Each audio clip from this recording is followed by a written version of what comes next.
ما خیلی غرق شدیم تو دنیای مجازی، توی بالا پایین کردن پست ها و هی داریم تلاش میکنیم از خودمون فاصله بگیریم، در حالی که اگه یک لحظه گوشی تو بذاری کنار و توی سکوت به خود واقعیت فکر کنی، میبینی خیلی جاها باید کمکش میکردی و نکردی.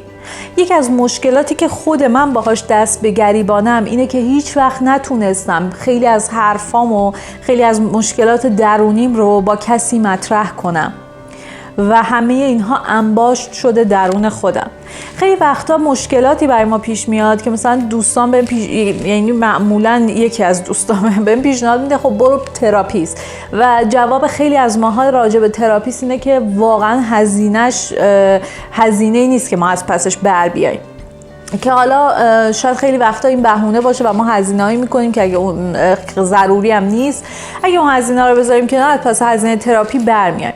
ولی به نظرم تو دنیایی که یعنی تو کشوری که اینقدر هزینه‌های زندگی عادی زیاد شده که هزینه تراپیستی هزینه لوکس به حساب میاد و بیشتر مال آدم‌های طبقه بالای جامعه است، خودمون بیایم خودمون رو تراپی کنیم. یکی از اصول تراپی صحبت کردنه، یعنی شما پیش تراپیست هم برین میگه با من صحبت کن، از دردات به من بگو. و خب خیلی از این دردا ریشش کودکی ماه، تو سالهای اولیه زندگی ماه، تو ارتباطمون با پدر مادر و والدین و خانواده و مثلا دوست و آشناست.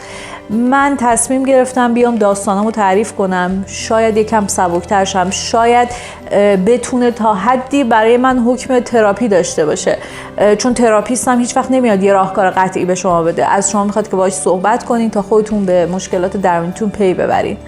با من همراه باشین با داستان‌های دوره کودکی. شما هم اگه دوست دارین داستاناتون رو برای من بفرستین، من به عنوان راوی برای بقیه تعریف میکنم. شاید یکم شما هم آروم شدید.